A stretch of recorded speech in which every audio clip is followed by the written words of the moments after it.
Welcome back, everyone, to An Ordinary Search for Truth. My name is Nate, and this is the first video in a three-part video series to kick off my new direction for my channel. In this video, I'll be talking just briefly about how I got interested in searching for truth, absolute truth. I went in depth on this subject in my intro video, A Deeper Look, so definitely check that out if you want to see more.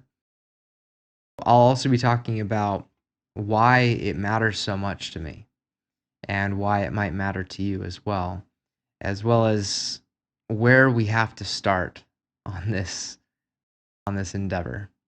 So as with most of us, I received teachings from my parents, my community, my church from a very young age that was considered to be absolutely true.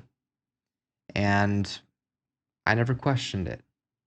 This truth was claimed to be gotten from sacred texts, things like the Bible, in the LDS community, the Book of Mormon, as well as modern revelation from living prophets and apostles. So that's what I was taught as a child, and I took those things to be absolutely true as they were taught to me. And what else can we do, right? All of us are raised in some way, and parents have to teach their children something. And what else to teach your children but what you know? So that's where I started. And then I went on an LDS mission. It's typically a 2-year mission. I only went for one. And while I was on my mission, I started questioning these absolute truths that I had been taught. I started questioning how things work, really trying to put together all of the teachings I had received into one unified whole that made sense, that could answer my questions about pretty much everything.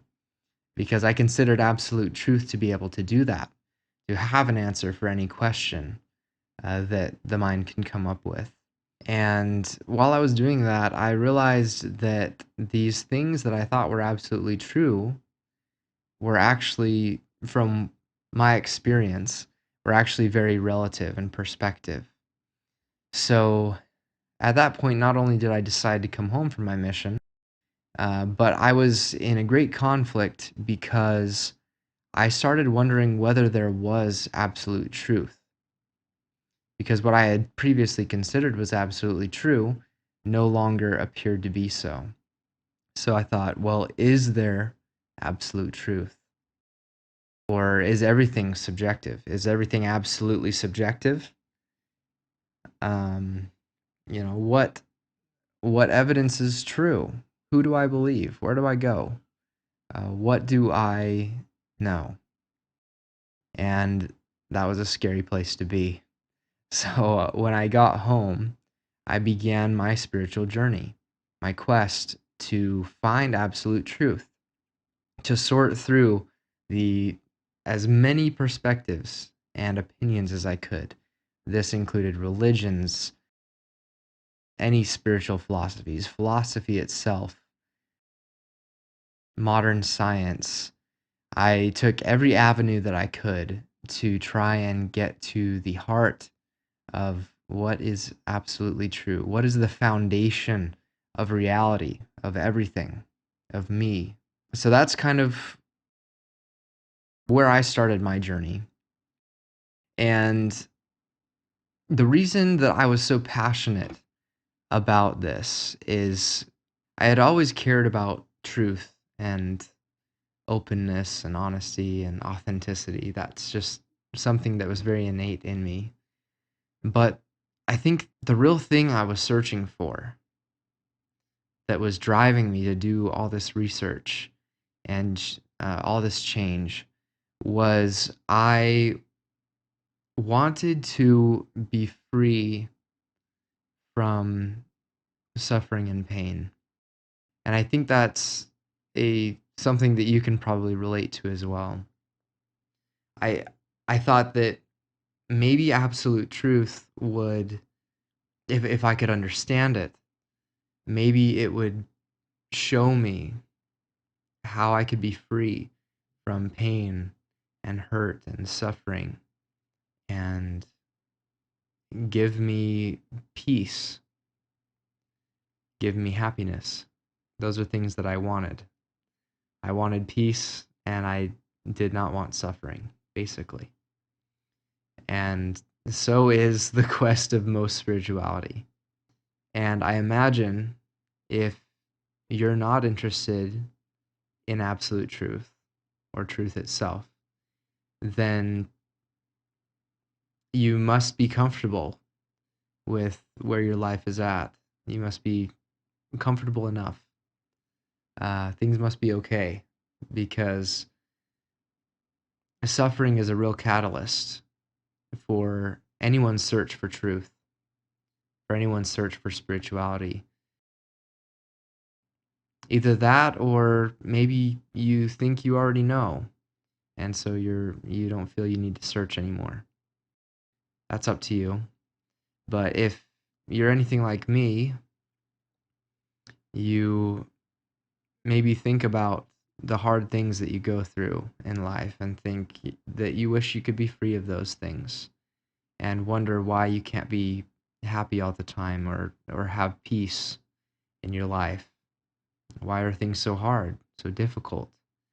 Why do you struggle with relationships, um, or anxiety or fear? You know, why aren't you completely actualized in your life, doing what you want to do, loving who you want to love, exactly where you want to be? Why are these things not happening for you? And what can you do to have them happen so that you can find that absolute peace? That was my story for sure. And that is what drove me to want to search for absolute truth. And I hope what drives you to search for truth as well. I got to this point where I thought, if I want absolute freedom from these things that I don't want, and if I want absolute peace in my life, then I must search for absolute truth. Because if there is an absolute truth, it must be the only answer to give me this freedom and this peace absolutely. And I'm here to tell you that is completely true. So then the question is, well, is it even possible? Does absolute truth exist? And if we're able to know absolute truth, can it actually help me? Can it actually give me freedom from these things I don't want? And can it actually bring me peace that lasts, that's not fleeting? My answer for that is yes. Yes, it can.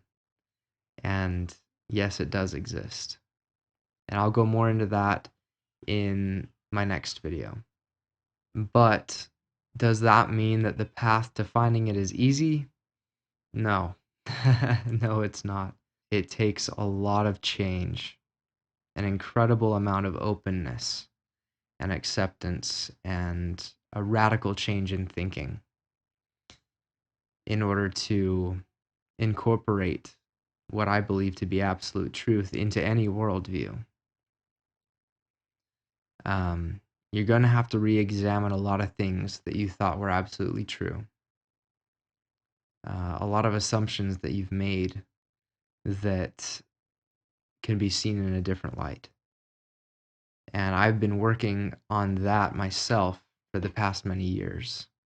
It has not been easy, and I'm still working on it, still incorporating, still growing and changing, and becoming more of who I want to be, and living the truth that I know more fully. So to finish out this video, I want to talk to you about the most effective path, the most effective question that we can take, that we can ask in order to get to absolute truth. And that question is, who or what am I? Very interesting. If we really get to the heart of this question, and it may not make sense right now why, but if you can get to the heart of this question, you get to the heart of it all. Everything. Every other question about the universe, about the truth itself, about relationships, suffering, peace, reality. If you can first ask, who or what am I? And really, really search for that answer, no matter what it is, then all other questions become answered and it all makes sense. Why? Why is this the question? Why is this the path? Well, simply because your subjective nature as an observer of experience, comes before any objective questioning of anything else. You just can't get around it. This is the first thing that you have to understand, and it took me a really long time to understand this. We are inescapably in a relationship with everything objective, everything conceptual, everything definable. The relationship is I as the observer or the subjective nature, the experiencer, the witness, plus what is not I, or what we consider to be not I, that which can be observed, that which is objective, which is definable, which is conceptual. And that's the relationship. What is you? Subjective. What is not you? Objective. And you cannot break out of that relationship. So we could spend a lifetime examining, investigating the nature, the substance, or truth of what is not I, what is not you. And that includes the observable universe, which, according to our best guesswork, at least science's best guesswork, is an infinite thing. Infinite. So if truth contains all of that, and you must observe it all or investigate it all systematically, then we will never reach absolute truth through those means. The variety and diversity of physical objects, of thoughts, of feelings, ideas, beliefs, concepts is endless. There is no end to the variety and diversity of these things. So there's a lot to explore. And when I started my spiritual journey, I started on that side, for sure. And most of us live our lives on that side, very entangled with what we experience in the world, labeling it, defining it, judging it, using it, whatever the case may be. But ever present through it all is the common denominator of you, through it all. You as the experiencer of it all. You're there the whole time, even before you begin investigating, before you even decide to investigate, you're there. And you always have been. All objective observation that you can do is tinted with that subjectivity. To clearly see or understand the outer world of objectivity, you must first gain clarity and understanding about your inner world of subjectivity, to which the seeing and the understanding comes. So that's where we have to start. And that is also where we end, is on the subject of you, who you are, what you are. That's ultimately what my entire channel is going to be about. Every video will come back to you and what it means to be you. So my next video, I will be taking a little bit more of a logical kind of step-by-step search as to whether there is absolute truth, why there must be, and how we are to get at that absolute truth. And the secret is it leads back to you once again. Can't get around that. I'm excited to show you what I've done in that category of a little bit more logical reasoning. And then my third video in this video set, we will start talking about you and answering it as best I can. It's a difficult thing to understand, but once you get it, it's extremely simple. So I'm excited for the next couple videos. Stick with me through those.